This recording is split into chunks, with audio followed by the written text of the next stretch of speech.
আমি তাকে বিনা হিসাবে জান্নাত দিয়ে দিব। জান্নাতে যাইতে চাননি? কি আল্লাহর বান্দারা যাইতে চান? হিসাব দিয়া না হিসাব ছাড়া? আল্লাহ সবাইকে কবুল করে। তা আল্লাহ কি বলছেন? গুনাহ থেকে নিজেকে বাঁচায় রাখো। গুনাহ থেকে বাঁচার উপায় কি? গুনাহ থেকে বাঁচার জন্য দুই দিকে দুই মেডিসিন লাগবে। যেমন গুনাহ করে ফেলেছেন এরকম লোক এখানে নাই। হাতের গুনাহ, চোখের গুনাহ, জবানের গুনাহ, অন্তরের গুনাহ করে ফেলেছে। শয়তানের দোকায় গুনাহ করেছি, এখান থেকে কেমনে বাঁচবো? আবার সামনে যতদিন আমি হায়াত পাইব গুনাহ যেন আর নতুন করে না হয়, জবানের দ্বারা যেন গুনাহ না হয়, হাতের দ্বারা যেন গুনাহ না হয়। সামনের জীবনে গুনাহ থেকে বাঁচবো কি করে? দুই গুনার থেকে বাঁচার জন্য দুই মেডিসিনের প্রয়োজন। মেডিসিনটার নাম হলো আল্লাহর ভয়। কার ভয়? আর কে দারদ খৌফে হকদার দিল মাদাম জন্নতুল মাওয়া দেহদ উরা মাকাম জুজবা হকচি জে মখাজ ইনসুজা ফজলে উআ মস্তে দর জুমলা জাহা। পেছনের গুনাহ থেকে বাঁচার জন্য যে মেডিসিন লাগবে নাম হলো আল্লাহর ভয়। সামনে জীবনটা পবিত্র রাখার জন্য, গুনাহমুক্ত রাখার জন্য যে মেডিসিন লাগবে নামও আল্লাহর ভয়। আরবিতে এই ভয়টাকে বলে খাশিয়া। কোরআনের ভাষায় ভয়ের নাম তাকওয়া, কোরআনের ভাষায় এই ভয়ের নাম খাউফ।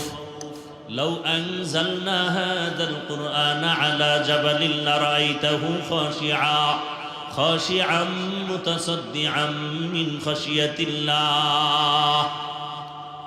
এই ভয়ের নাম তাকওয়া।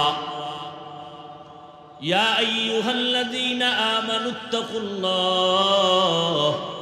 ওয়া কুনু মা'আস সাদিকিন। আল্লাহ কয় আমাকে ভয় কর। ইন্নামা ইয়াখশাল্লাহা মিন ইবাদিহিল উলামা। জমিনের মধ্যে যারা আসল উলামা তারা আল্লাহকে ভয় করবেন। খাশিয়াও মানি আল্লাহর ভয়, তাকওয়াও মানি আল্লাহর ভয়, খাউফুন মানি আল্লাহর ভয়। অতীতের গুনাহ থেকে বাঁচার জন্য আল্লাহর ভয় অন্তরে জমা করো। ভয়ের নাম খাশিয়া।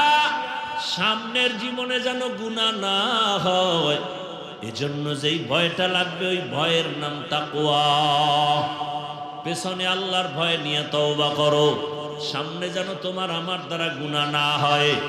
জীবনে তো গুনাহ কম করো না এর যুবক বাবা। ও আমার যুবক, গুনাহ করতে করতে করতে করতে চেহারাটা নষ্ট। এত গুনাহ জীবনে করেছে রে বাবা। আমি এতক্ষণ আপনাদের যে বয়ান শুনাইতেছি একবারও কিন্তু বলি নাই সবাই গুনাহ ছাড়িয়া স্কুলে যারা আছো স্কুলে তালা দিয়া মাদ্রাসায় যাও। একবারও বলি নাই তাবলিগে যাও। একবারও বলি নাই আমার মতো হুজুর হও। একবারও বলি নাই তুমি পীরের কাছে যাও। কি বলতে চাই ভালো করে শুনো হে যুবক বাবারা। দুনিয়াটা কিছুই না। তুমি স্কুলে পড়ো, আমি হাফিজুর রহমান তোমাকে সাহস দিয়া যাই, দোয়াও করে যাই। স্কুল ছাড়িও না, কলেজ ছাড়িও না। বান্দা তুমি ওখানে লেখাপড়া করো। চাকরি যারা করেন ওখানে চাকরি করেন। ব্যবসা যারা করেন করেন। চাকরিও ছাড়তে হবে না, ব্যবসাও ছাড়ার প্রয়োজন নাই। বরং আমি পরামর্শ দিব ওখানে থাকিয়া জান্নাতের পথটাকে বেছে নেওয়ার চেষ্টা করেন। এখন বলবেন স্কুল কলেজে পড়িয়া জান্নাত পাওয়ার পথ কেমনে পাই? চাকরির রাস্তায় থাকিয়া কেমনে পাই? ও আমার যুবক, তোমাকে আমি কলিজা দিয়া দোয়া করে গেলাম, তুমি স্কুল কলেজে লেখাপড়া করে ডাক্তার হও। দোয়া করি তুমি ইঞ্জিনিয়ার হও, তুমি প্রফেসর হও। দোয়া করে গেলাম আমি হাফিজুর রহমানের দোয়া কবুলের গ্যারান্টি নাই, তবে ময়দানে বহু আল্লাহর বান্দা আছে যাদের আমিন ফেরত যাবে না, আমিন ফেরত যাবে না। এমন আল্লাহর বান্দা আছে না নাই? বহু আল্লাহর বান্দা আছে। ও যুবক, তুমি প্রফেসর হও, দোয়া করি তুমি এমপি হও, মন্ত্রী হও, তুমি ওসি হও, ডিসি হও, এসপি হও, তবে ছোট একটা সতর্কতা, বেয়াদব হইবা না। কি হইবা না? বেয়াদব হইবা না। বলতে পারো হাফিজ ভাই ডাক্তার হব, বেয়াদব হব না, তার ব্যাখ্যা কি? ভালো করে শুনো রে বাবা, 3 জায়গায় বেয়াদবি করবা না, করলেই মরার আগে তুমি পঙ্গু। ভালো করে মনে রাখিস যুবকেরা, ভালো করে পারলে লিখে রাখ ভালো করে। 3 জায়গায় বেয়াদবি করলে মরার আগেই বিচার শুরু। 1 নাম্বার জায়গা মা বাবা, 2য় জায়গা তোমার শিক্ষক, 3 নাম্বার জায়গা উলামায়ে কেরাম মুরব্বী। আল্লাহর জাতের কসম, যদি মা বাবার সাথে বেয়াদবি করে বরদোয়া নাও, খোদার কসম জীবনে তোর মরার আগেই জীবনটা ধ্বংস হয়ে যাবে। মরবি না, মরার আগে শাস্তি পাবি বিছানায় শুয়া, মানুষের জুতার বাড়ি খাবি। 2 নাম্বার, শিক্ষকের যদি বেয়াদবি করে কোনো বরদোয়া নাও, লেখাপড়ার জিন্দেগি তোর ধ্বংস হয়ে যাবে। 3 নাম্বার, উলামায়ে কেরামের পরামর্শের বাইরে গিয়া যদি বেয়াদবি করে বরদোয়া নাও, হাত উঠাইয়া বরদোয়া করা লাগে না, তোমার আচরণে দিলে কষ্ট লাগছে, নিঃশ্বাস ফেলছি, এটাই তোর গজবের জন্য যথেষ্ট। হাত উঠাইয়া বরদোয়া করতে হয় না, হাত উঠাইয়া দোয়াও করা লাগে না। মায়ের এমন একটা কথা বলছো, মা চোখের পানি ছেড়ে দিছে, তোর কপাল ধ্বংস হওয়ার আর কিছু বাকি নাই, আর কোনো আলাদা কিছুর দরকারও নেই। এরে আমার কলিজার যুবক, মা বাবার দোয়া নিয়ে সামনে আগাইও, শিক্ষকের দোয়া নিয়ে আগাও, উলামায়ে কেরামের দোয়া নিয়ে সামনে আগাও। যদি এই 3 জায়গার দোয়া থাকে তোমার জীবন সফল, ডাক্তার হলো তোমার জীবন ধন্য। আর যদি বেয়াদবি করে ডাক্তার হও, তাসলিমা নাসরিনের মতো জুতা খেয়ে দেশ থেকে পালিয়ে যেতে হবে। জিন্দেগি মে বন্দেগি তু কার নাহি, जिंदगी में बंदगी तू कर नहीं, जिंदगी बे बंदगी शर्मिंदा है, जिंदगी बे बंदगी शर्मिंदा है। दुनिया में हो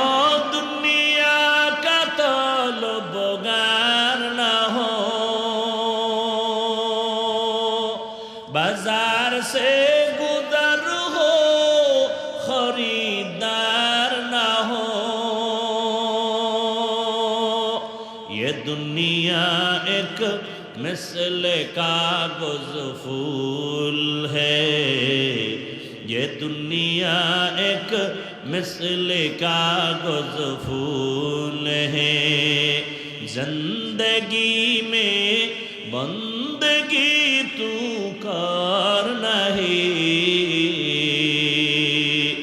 जिंदगी बे बंदगी शर्मिंदा है, जिंदगी बे बंदगी शर्मिंदा है।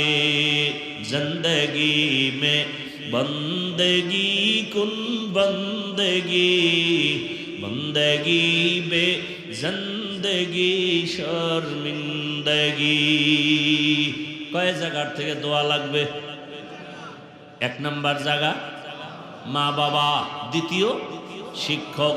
আল্লাহর কসম, শিক্ষকের যদি বরদোয়া লাগে লেখাপড়া ধ্বংস। রাস্তায় চলতে গিয়া বহু তোমার মতো যুবক দেখি অর্ধুলাঙ্গ পাগল, কিন্তু ইংলিশে কথা বলে। এমন পাগল দেখছেননি? রাস্তার পাগল কেমনে কথা কয়? ইংলিশ। আবার এক পাগল দেখলাম আরবিতে কথা বলে। আরে পাগল হইয়া কি আবার ইংলিশে কোচিং করলো নি? না না, তো ব্যাপার কি? বলে ভালো ছাত্র ছিল, শিক্ষকের সাথে বেয়াদবি করে পাগল হয়ে গেছে। লিকুল্লি শাইইন জিনাতুন ফিল ওয়ারা ওয়া জিনাতুল মারই তামামুল আদাবি আজ খোদা খা হি কে আদব বেআদব মাহরুমে গশ আজ ফজলে রা। 3 নাম্বার জায়গা কি? উলামায়ে আহলে হক। ওলামায়ে কেরামের সাথে বেয়াদবি করলে কপাল খারাপ। জমানার বড় ইমাম ইমাম আহমদ বিন হাম্বল রাহমাতুল্লাহি আলাইহি, ওই যুগে একজন বড় বুজুর্গ ছিলেন বিশরে হাফি রাহমাতুল্লাহি আলাইহি। হাফি মানে খালি পাওয়ালা। জগৎ বিখ্যাত ওই বিশরে হাফি, যে ছিল এক মদের আড্ডাখানার অধিনায়ক। মদ পান না করলে তার মেজাজ ঠান্ডা হতো না। এই বিশরে হাফি আল্লাহ হেদায়াত দিছেন। এমন আল্লাহ হেদায়াত দেওয়ার পরে আল্লাহর কাছে এত প্রিয়, বিশরে হাফি এখন জমিনে হাঁটে, জুতা পায়ে পড়ে না। কেন? বলে জমিন পবিত্র, যেখানে সেজদা দিবে সেখানে কবুল। এই জন্য পবিত্র জমিনে বিশরে হাফি জুতা পরিধান করবে না। তাজকিরাতুল আউলিয়া নামক কিতাবে আছে, যতদিন বিশরে হাফি জমিনে জুতা পায়ে দেয় না, অতদিন পর্যন্ত তার পালিত গরু ছাগল জমিনে পায়খানাও করে না। জমিন বড় পবিত্র। এটা ফাতোয়া না, এটা তাকওয়া। হর কে দারত খৌফে হকদার দিল মাদাম জান্নাতুল মাওয়া দেহাদুরা মাকা। মদিনাতুল মুনাওয়ারায় গেছে জিয়ারতে। একদিন, 2 দিন, 3 দিন থাকার পরে ওজর খাই পেশ করেন, আর মদিনায় থাকা যাবে না। কেন?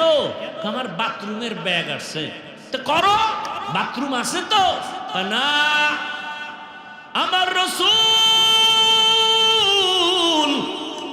মদিনার অলিতে গলিতে হেঁটেছেন। কোথায় আমার রাসূলের কদম? রাসূল আমার যেখানে কদম দেয় সেখান থেকে মিশকের ঘ্রাণ। আমি বান্দা ওই পবিত্র জমিনে বাথরুম করব না। হর কে দারত খৌফে হকদার দিল মাদাম জান্নাতুল মাওয়া দেহাদুরা মাকা। বড় কঠিন। একজনে মসজিদে ঢুকতে গিয়া জুতা 2টা খুইলা জুতার তলা নিচের দিকে রাখছে, 2 আঙ্গুল 2 জুতায় ঢুকাইয়া ঝুলায় ঝুলায় মাস্তানের মতো নিয়ে যায়। আর ভিজা জুতার বালু আর পানি মসজিদের মধ্যে পড়ে। আর একজনে পকেটে একটা পলিথিন নিয়ে আসছে, বাহিরে বৈশা জুতা খুইলা পলিথিনে ঢুকাইয়া এরপরে আস্তে করে পিছনে ধরছে। সামনে কারো ধরে নাই, বামেও ধরে না, ডানেও না, কারো গায়ে না লাগলো। ইয়ে আদব। লিকুল্লি শাইইন জিনাতুন ফিল ওয়ারা ওয়া জিনাতুল মারই তামামুল আদাবি। ওই বিশরে হাফির যুগে জগৎ বিখ্যাত কোরআন ও হাদিসের বড় আলেম, বড় ইমাম আহমদ বিন হাম্বল রাহমাতুল্লাহ আলাইহি। বিশরে হাফি কোথাও সফরে যাইতেছেন ঘোড়ার পিঠে। ইমাম আহমদ বিন হাম্বল বিশরে হাফির থেকে অনেক বড় আলেম। যাইয়া ঘোড়ার লাগাম ধরে টানে। বুঝেননি কথা? ঘোড়ার লাগাম ধরে টানে বিশরে হাফি উপরে, আর জমানার ইমাম আহমদ বিন হাম্বল লাগাম ধরে টানে। জিজ্ঞাসা করে আহমদ বিন হাম্বল, আপনি বিশরে হাফির লাগাম ধরে টানেন কেন ঘোড়ার? সে তো আলেম না বড়? সে তো, আপনি তো জমানার বড় আলেম। বলে আমি হলাম আলেম বিল কিতাব, আমি কিতাবের আলেম, আর সে হলো আলেম বিল্লাহ। আমি কিতাব চিনি, কিতাব জানি, বিশরে হাফি আল্লাহকে চিনি, আল্লাহকে জানি। এই জন্য আমি তার সোহবত নেই। ইমামে আজম আবু হানিফা রাহমাতুল্লাহি আলাইহি বলেন, আমার জীবনের 2টা বছর এত দামি, ওই 2টা বছর যদি না হইতো আমি ইমাম আবু হানিফার সম্মান এত উঁচু হতো না। সেই 2 বছর কোন 2 বছর? ইমাম জাফরে সাদেক, তার কাছে আমি সোহবতে 2 বছর কাটাইছি, আমার জীবন রং হয়ে গেছে। ও আল্লাহর বান্দারা, ভালো করে বুঝো, মোবাইলে চার্জ নাই, বিদ্যুতের সাথে লাইন লাগাও, মোবাইল ফুল চার্জ হয়ে যাবে। কথা আসে না, নেটওয়ার্ক ফুল লাগাও, টাওয়ারের সাথে লাইন লাগাও, সম্মান বেড়ে যাবে। ও দুনিয়ার মানুষ, ভালো করে বুঝো, স্বর্ণ কিন্তু মাটির মধ্যে থাকে, পদার্থ খনির মধ্যে থাকে, ওখান থেকে বেছে বেছে বের করে ধুইয়া ধুইয়া শোধন করিয়া এরপরে বের করা হয়। বের করার পরে চকচক করে, এরপরে তার দাম বেড়ে যায়। এটাকে কেউ অমূল্য মনে করে না, ফালাইয়াও দেয় না।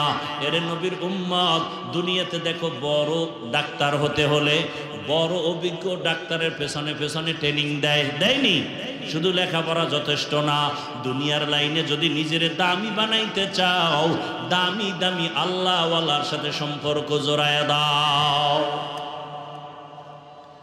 সাহাবায়ে কেরামরা রাসূলের স্পর্শ পেয়েছেন, এতটা দাম হয়ে গেল। দুনিয়াতে কোরআনের সাথে সম্পর্ক। আমি হাফিজুর রহমানের গায়ের জামার কাপড়ের গজ অনেক বড় দামি। আরে কত দামি? কয় বাংলাদেশে এখন 1 কোটি টাকা দিলে এই জামাটার কাপড় আর কেউ পায় না। 1 কোটি টাকার এই কাপড় যদি এখন আমাকে কেউ দেয়, আমি এখন বিক্রি করে দেব। 1.5 কোটি টাকা বিক্রি হয়ে যায়, 50 লাখ লাভ। বাংলাদেশের কোথাও কাপড় নাই। গার্মেন্টস ফ্যাক্টরি যারা কাপড় বানায়, অর্ডার দিলাম আইনে দেন, 1 কোটি টাকার কাপড় আনেন, কালকে দিয়ে দিই। কিন্তু এই কাপড় পাড়ায় পইরা গেলে খুইলা রাখলে পাড়ায় পায়ের নিচে থাকে। কিন্তু দোকানের একটা সামান্য কাপড়, এটা কাটা, টেইলার ফালায় দেয়, এটার দিয়ে বাসায় একটা মেশিন দিয়ে জুজদান বানায়, গিলাপ বানায়, কোরআনে লাগাই দিছে। এখন এটা কেউ পায়ে লাগায়নি। আমি এই কাঠের চেয়ারে বসছি, কত দামি চেয়ার, যে কেউ চাইলে বানাইতে পারে না, টাকা দরকার, 1 পিস বানাবে না, এটার একটা নিয়ম আছে।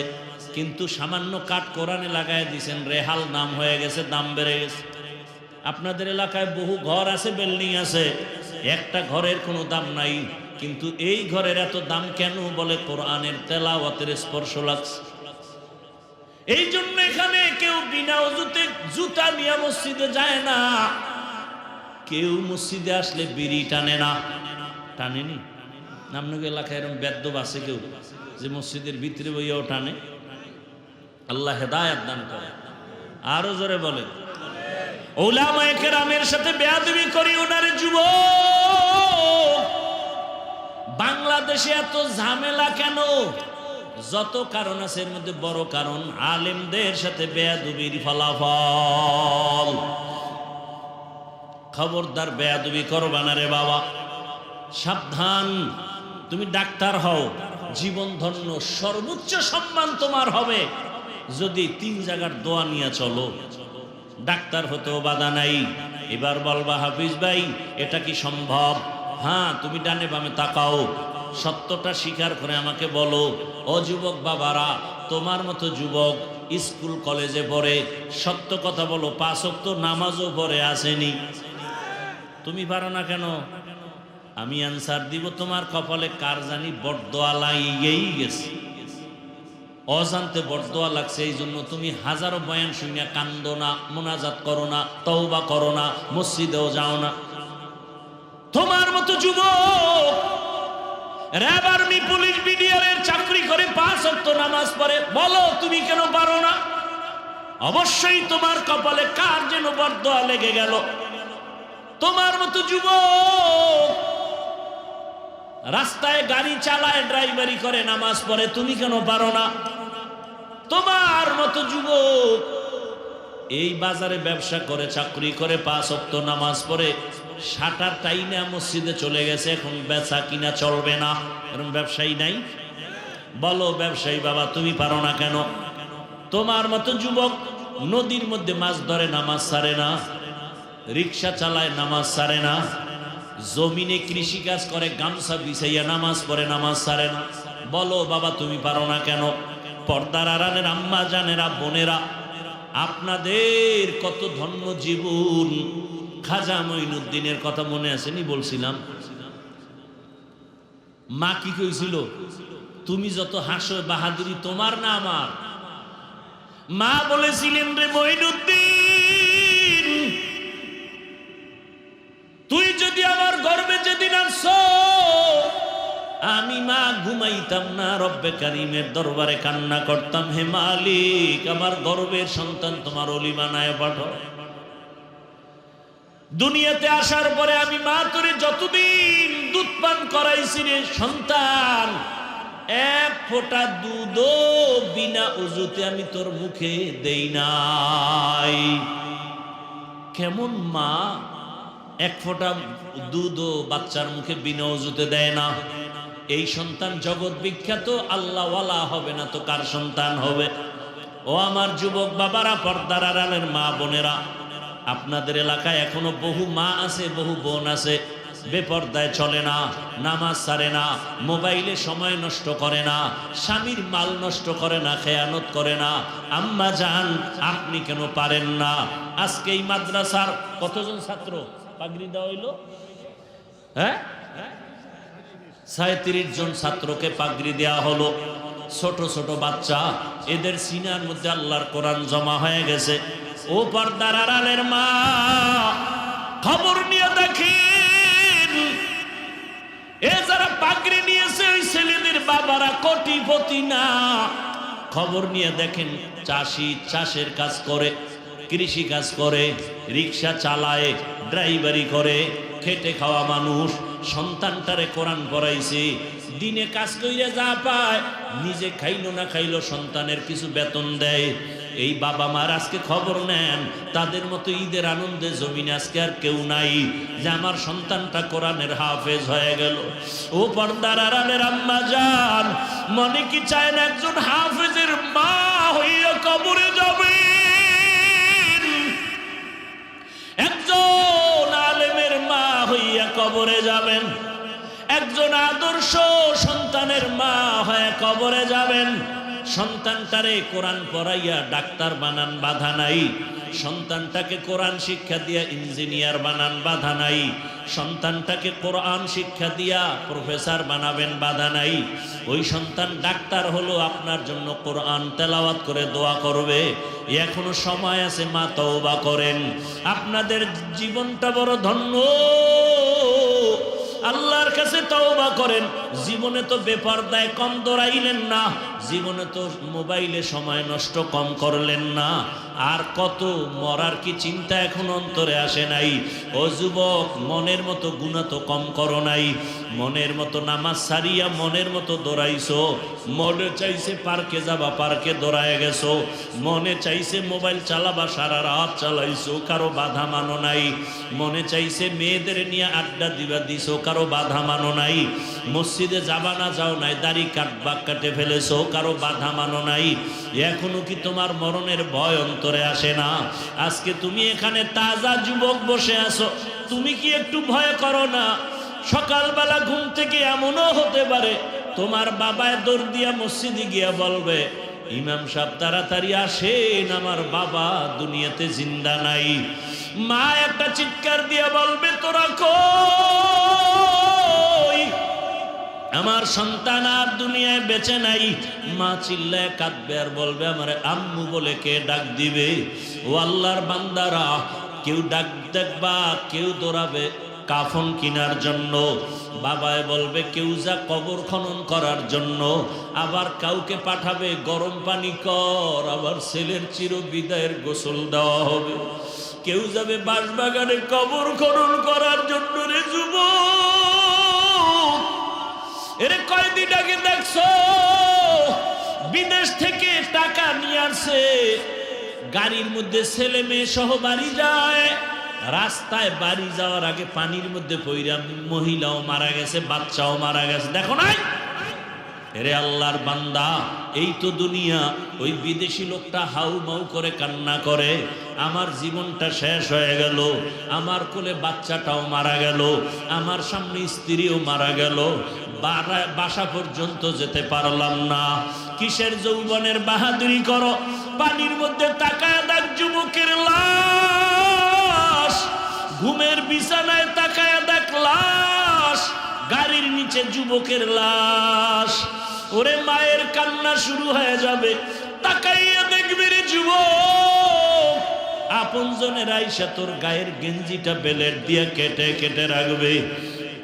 গোসল করাইয়া যখন কাফন পরাবে, খাটে উঠাবে, মসজিদের খাটিয়া ঘরের দরজায় তোমারে আমারে খাটে উঠাইয়া যখন ঘর থেকে জানাজার ময়দানে নিবে, আম্মা জান জানালা দিয়া চিৎকার দিয়া বলবে, আমার বাবারে কই নাও, শেষবারের মতো একটু চেহারাটা দেখাইয়া যাও, আমার বাবারে আর জীবনে বুঝি দেখতে পারবো না।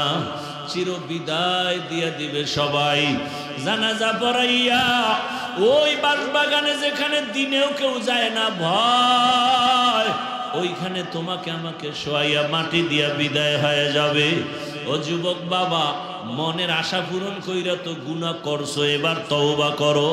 মনে মনে আমার আল্লাহকে ডাকো আর বলো, হে আল্লাহ, আমার মতো জেনারেল লাইনের যুবক হইয়া যদি রাস্তায় গাড়ি চালাইয়া নামাজ পড়ে আমি কেন পারি না?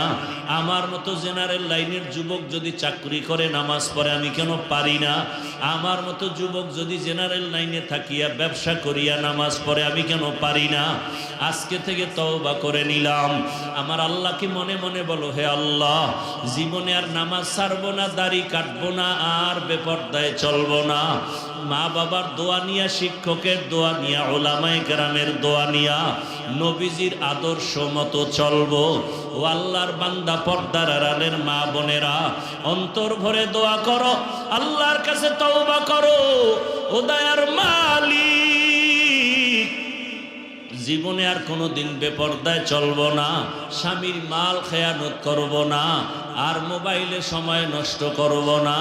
ও আল্লাহর বান্দারা, তওবা করার যদি নিয়ত হয়, খাঁটি তওবার নিয়ত যাদের আছে, অন্তরে মুনাফিকি যদি না থাকে, খাঁটি তওবার নিয়তে দুটো হাত আমার আল্লাহকে দেখাইয়া দাও। আয় আল্লাহ, আমাদের তওবা কবুল করে নেন। আয় আল্লাহ, তওবার উপরে মজবুত হয়ে চলার তৌফিক দান করেন। আয় আল্লাহ, আমাদের জীবনের গুনাহমুক্ত জীবন দান করেন, গুনাহের প্রতি ঘৃণা জমায়ে দেন, নবীজির আদর্শ মেনে চলার তৌফিক দান